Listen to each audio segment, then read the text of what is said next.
भगवान विष्णु जी ने स्वयं बताया है कि माँ बाप के अच्छे और बुरे कर्मों का फल उनकी औलाद को भोगना पड़ता है। यह बात कहाँ तक सही है?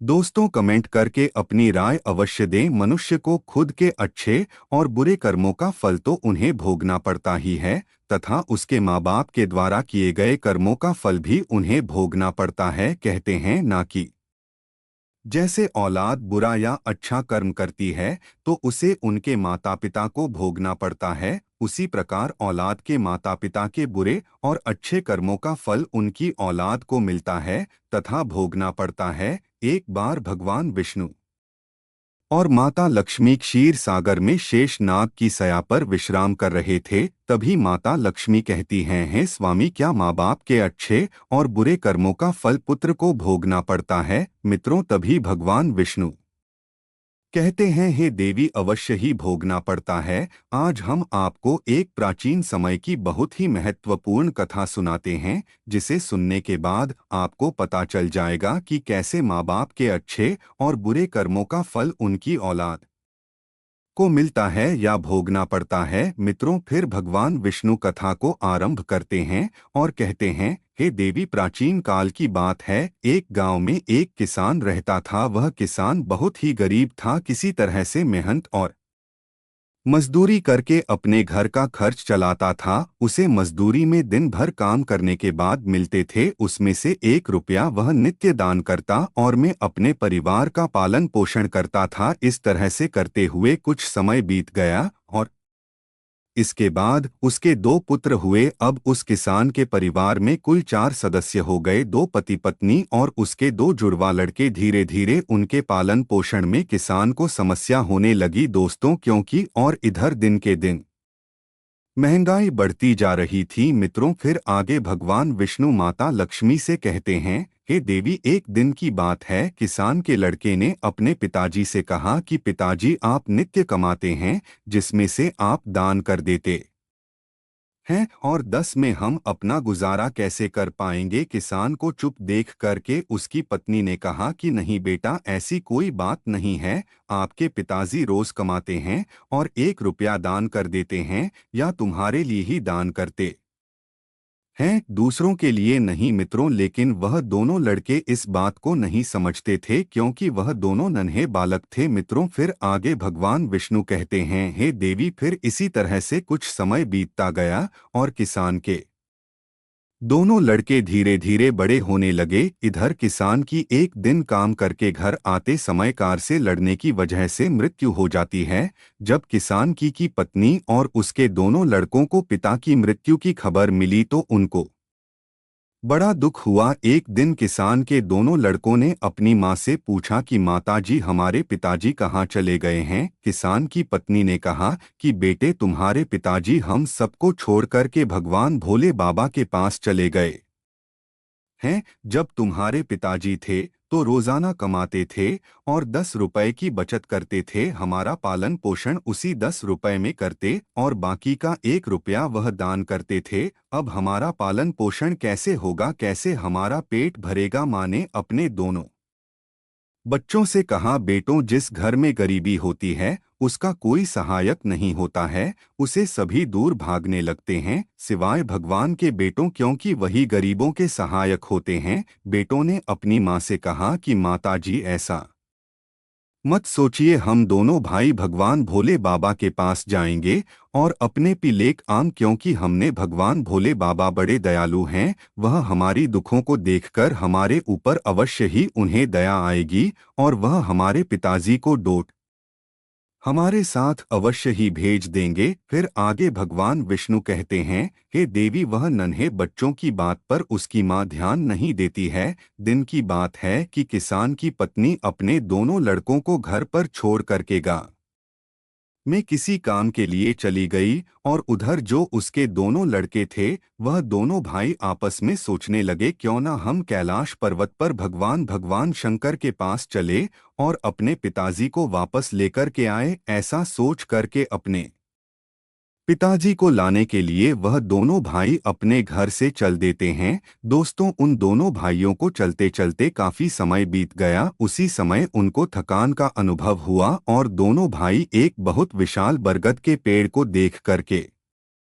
उसकी छाया में आकर के खड़े हो गए। दोनों भाइयों ने सोचा कि बरगद के इस पेड़ की छाया में थोड़ा सा विश्राम करते हैं। फिर दोनों भाई उसी बरगद के पेड़ के नीचे बैठकर विश्राम करने लगे। तभी उस बरगद के पेड़ ने इंसान की आवाज में कहा कि बेटे, तुम लोग कौन हो और कहाँ जा रहे हो? मेरी छाया में आज तक तुम्हारे जैसे कोमल बालक नहीं बैठे हैं। फिर उन दोनों बच्चों ने कहा कि हम किसान के बेटे हैं और अपने पिताजी को लाने के लिए हम कैलाश पर्वत पर भगवान भोले बाबा के पास जा रहे हैं। उस बरगद के पेड़ ने जब उन बच्चों की बात सुनी तो वह कहा कि पुत्रों, तुम मेरे लिए भी भगवान भोले बाबा से एक प्रश्न पूछ करके आना। कहने लगा कि मैं कई वर्षों से यहाँ पर लगा हुआ हूँ, लेकिन मेरा एक भी पत्ता जमीन पर नीचे नहीं गिरता है और ना ही मेरी डालियाँ कभी सूखती हैं। मैं कितने वर्षों तक और यहाँ पर खड़ा रहूंगा? मैंने अपने पूर्व जन्म में ऐसा कौन सा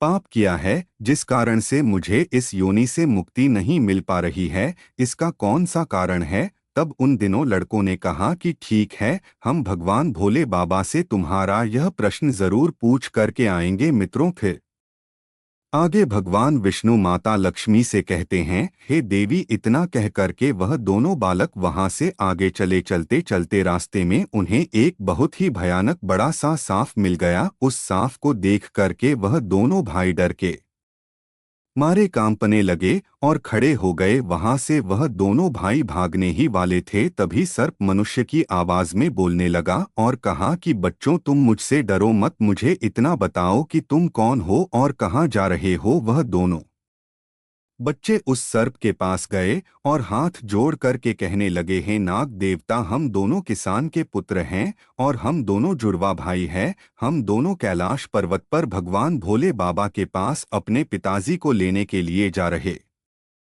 हैं। उस सांप ने कहा कि बच्चों, तुम भगवान भोले बाबा से मेरा एक प्रश्न पूछ करके आना। मैं कई वर्षों से यहाँ पर पड़ा हुआ हूँ, मेरे से अब चला भी नहीं जाता। मेरे शरीर में इतनी जान नहीं है कि मैं थोड़ा सा भी चल फिर सकूं। मैंने अपने पूर्व जन्म में ऐसा कौन सा पाप किया है जिस कारण से मुझे इस योनि से मुक्ति नहीं मिल पा रही है? इसका कौन सा कारण है?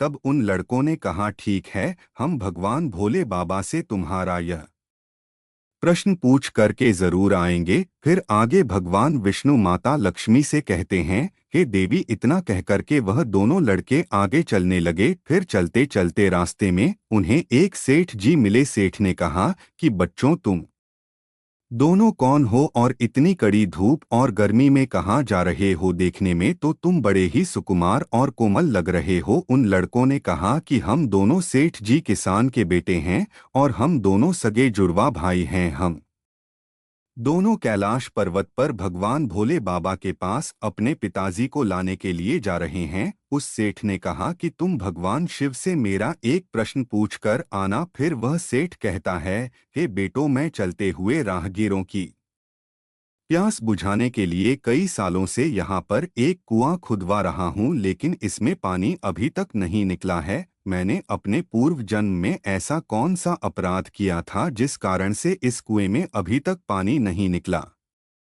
है? मैंने इसमें बहुत सारे पैसे भी खर्च कर दिए हैं, इसका क्या कारण है? उन लड़कों ने कहा, ठीक है सेठ जी, हम भगवान भोले बाबा से तुम्हारा यह प्रश्न पूछ करके जरूर वापस आएंगे। मित्र, फिर आगे भगवान विष्णु माता लक्ष्मी से कहते हैं, हे देवी। इतना कह करके वे दोनों बालक वहां से आगे की ओर चल दिए। चलते चलते रास्ते में उन्हें एक बहती हुई नदी मिली। फिर धीरे धीरे दोनों भाई नदी के किनारे पर पहुंचे तो उस नदी से एक मछली निकालकर उनके पैरों के पास आ गई और कहने लगी, है बच्चों, तुम कौन हो और कहाँ जा रहे हो? तुम दोनों बिना नाव के ही क्यों जा रहे हो? तब उन्होंने कहा कि नाव में बैठने के लिए हमारे पास पैसे नहीं हैं, क्योंकि हमारे जो पिताजी थे वे नित्य कमाते थे, जिसमें से 10 रुपए रोजाना वे दान कर देते थे और 1 रुपया से हमारा पालन पोषण होता था और किसी तरह से हमारे घर का गुजारा होता था।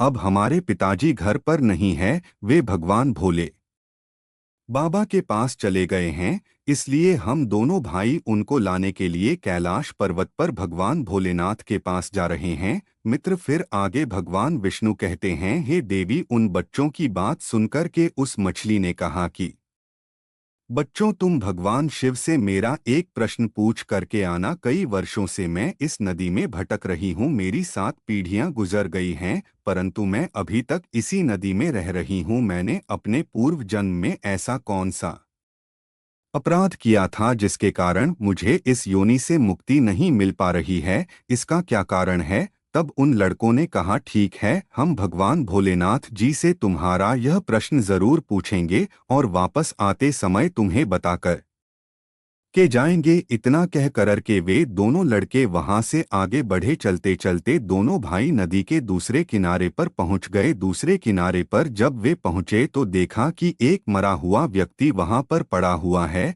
दोनों भाई उस मरे हुए आदमी को नाक करके जब जाने लगे तो वह मरा हुआ आदमी चिल्लाने लगा और कहने लगा कि बच्चों, तुम कौन हो, कहाँ जा रहे हो? उन लड़कों ने उसकी आवाज सुन करके कहा कि हम किसान के पुत्र हैं और हम दोनों जुड़वा भाई हैं। हम दोनों भाई कैलाश पर्वत पर भगवान भोले बाबा से अपने पिताजी को लेने के लिए जा रहे हैं। उस मृतक आदमी ने कहा कि तुम भगवान भोलेनाथ से मेरा एक प्रश्न पूछ करके आना। मेरा शरीर कई वर्षों से इस नदी के किनारे पर ही है। कभी पानी का लहर आता है तो मेरा शरीर नदी के अंदर चला जाता है, लेकिन वापस नदी के बाहर निकल कर के किनारे पर फिर से मेरा शरीर आ जाता है। ना तो मेरा शरीर गलता है और ना ही सड़ता है।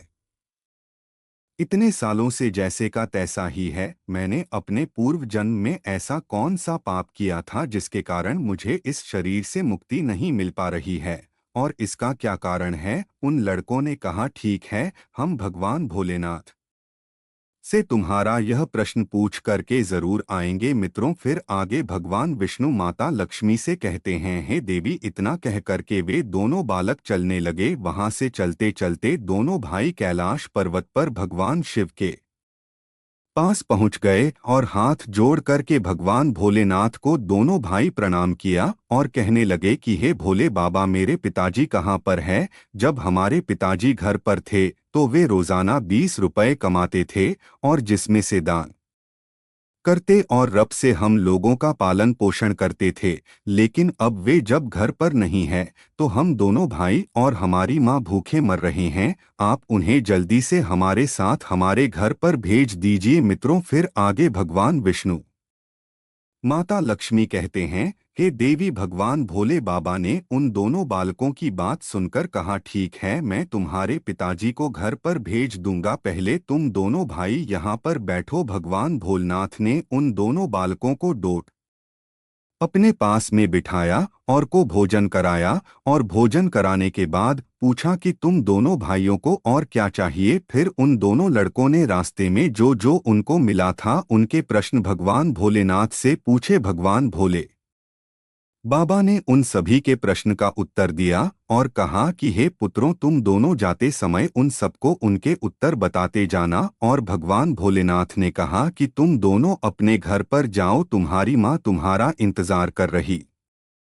है, तुम्हारे पिताजी तुम्हारे घर पर पहुंच जाएंगे। फिर दोनों भाई भगवान भोलेनाथ को प्रणाम करके वहां से वापस अपने घर के लिए चलने लगे। चलते चलते रास्ते में सबसे पहले उन्हें वही मरा हुआ आदमी मिला जो नदी के किनारे पर पड़ा हुआ था। उन दोनों लड़कों को देख करके वह मरा हुआ आदमी कहने लगा, बच्चों, तुमने भगवान भोले बाबा से मेरा प्रश्न पूछा था? तब उन्होंने कहा कि हाँ, हमने भगवान भोलेनाथ से तुम्हारा प्रश्न पूछा था। भगवान भोलेनाथ ने कहा कि तुम पहले बहुत बड़े विद्वान थे, परंतु किसी को भी अपना ज्ञान नहीं बांटा। अब मर गए तो वह ज्ञान तुम्हारे अंदर ही अंदर खोल रहा है। जब तक तुम अपना ज्ञान किसी को नहीं बांटोगे तब तक तुम्हारी आत्मा को शांति नहीं मिलेगी। फिर मित्रों आगे भगवान विष्णु माता लक्ष्मी से कहते हैं, हे देवी। फिर उस मृतक आदमी ने कहा कि बच्चों, अब ऐसी हालत में मेरे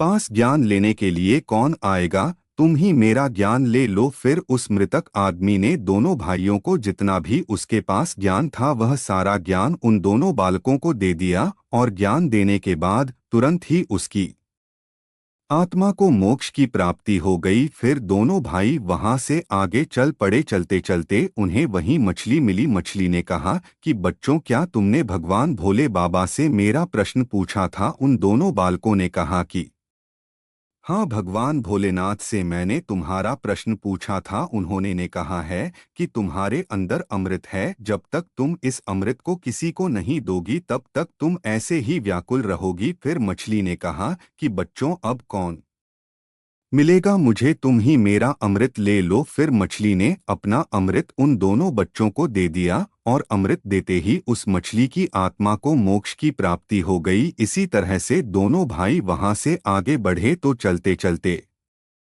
रास्ते में उन्हें वही सेठ मिला जो राहगीरों के लिए कुआं खुदवा रहा था। उस सेठ ने जैसे ही दोनों लड़कों को देखा तो बड़े प्रेम से हाथ जोड़ करके कहने लगा कि बेटे, तुम दोनों लोगों ने मेरा भगवान भोले बाबा से प्रश्न पूछा था? उन्होंने कहा कि हाँ पूछा था। भगवान भोलेनाथ ने कहा कि आपके घर में दो जवान कन्याएं कुंवारी बैठी हुई हैं। जब तक आप उन दोनों कन्याओं का विवाह नहीं करेंगे और कन्यादान नहीं करेंगे तब तक इस कुआं में पानी नहीं निकलेगा। पहले जो तुम्हारा कर्म है उसे करिए, जो ईश्वर ने तुमको दायित्व सौंपा है। पहले आप कन्यादान करो, उसके बाद इस कुएं को खुदवाओ। मित्रों, फिर उस सेठ ने कहा कि मैं अपनी कन्याओं के लिए लड़का कहाँ ढूंढने के लिए जाऊंगा?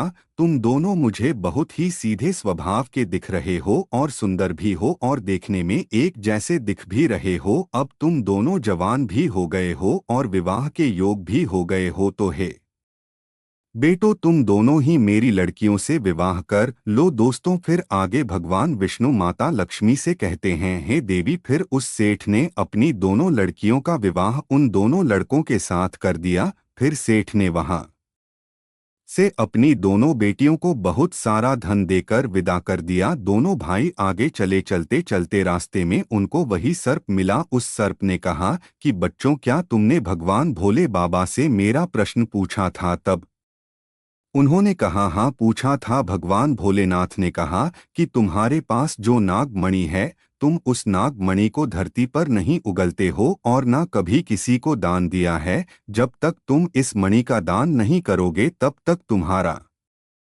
शरीर ऐसे ही बना रहेगा। फिर उस सांप ने कहा कि बच्चों, मैं यह नागमणि अब किसको दूं? इस नागमणि को तुम ही ले लो। फिर उस सांप ने अपनी नागमणि को उन बच्चों को दे दिया। दोस्तों, नागमणि को देते ही उस सर्प की आत्मा को मोक्ष की प्राप्ति हो गई। इस तरह से वे दोनों भाई अपनी पत को लेकर फिर आगे चलने लगे। चलते चलते रास्ते में उन्हें वही बरगद का विशाल पेड़ मिला जिसके नीचे छाया में वे विश्राम करने के लिए बैठे थे। उसने पूछा कि बच्चों, क्या तुमने भगवान भोले बाबा से मेरा प्रश्न पूछा था? उन्होंने कहा, हाँ पूछा था। भगवान भोलेनाथ ने कहा कि पूर्व जन्म में तुम्हारा काम गुरुकुल में बच्चों को शिक्षा देना था। तुम्हारा पद एक गुरु का था, परंतु तुम उसके बदले में छोटे छोटे बच्चों से अपना काम करवाते थे, हाथ पैर दबाते और उन्हें अच्छी तरह से शिक्षा नहीं देते थे। तुम पूर्व जन्म में बहुत बड़े विद्वान थे, परंतु तुमने उन बच्चों को शिक्षा नहीं दी। उन बच्चों के श्राप के कारण तुम हिलडुल नहीं सकते। तुम्हारे अंदर जो ज्ञान भरा हुआ है उसे किसी को दे देना, इसके बाद में तुम्हें फिर मोक्ष की प्राप्ति होगी। मित्रों, फिर आगे भगवान विष्णु माता लक्ष्मी से कहते हैं, हे देवी, उन दोनों लड़कों की बात सुन सुनकर उस पेड़ ने कहा कि मैं यह ज्ञान किसे दूंगा, तुम ही ले लो। फिर उस बरगद के पेड़ ने दोनों भाइयों को अपना जितना भी उसके पास ज्ञान था सब दे दिया। जैसे ही उस बरगद के पेड़ ने उन दोनों बच्चों को अपना ज्ञान दिया तो उसकी भी आत्मा को शांति मिल गई और वह उस पेड़ की योनि से मुक्त हो गया। फिर दोनों भाई अपनी पत्नियों के साथ चलते चलते अपने घर पहुंच गए। जब दोनों भाई अपने घर पहुंचे तो किसान की पत्नी उनको देख करके बड़ी खुश हुई और कहने लगी कि बेटों, तुम दोनों कहाँ चले गए थे और यह दोनों लड़कियां तुम्हारे साथ में कौन है? फिर दोनों भाइयों ने जो भी उनके साथ घटनाएं घटी थी वह सब कुछ अपनी माँ को बता दिया। फिर दोस्तों आगे भगवान विष्णु माता लक्ष्मी से कहते हैं, हे देवी, अब उन दोनों बच्चों को ज्ञान हो चुका था कि हमारे पिताजी वापस नहीं आ सकते, अब उनकी मुक्ति हो चुकी है। उनके पिताजी ने जो दान धर्म किया था उसका फल उन दोनों भाइयों को भगवान भोले बाबा ने दे दिया। मित्रों, इस प्रकार से भगवान विष्णु ने माता लक्ष्मी को बताया है कि माता पिता के अच्छे और बुरे कर्मों का फल उनकी औलाद को कैसे प्राप्त होता है और पूर्व जन्म के कर्मों का फल व्यक्ति को कैसे मिलता है और उसके पिता द्वारा किए गए पाप और पुण्य कर्म भी उसके बच्चों को कैसे मिलते हैं। मित्रों, उम्मीद करता हूँ आप सभी लोगों को यह कथा और कहानी पसंद आई होगी। अगर आप लोगों को यह कथा पसंद आई हो तो वीडियो को लाइक ज़रूर करें और कमेंट में जय श्री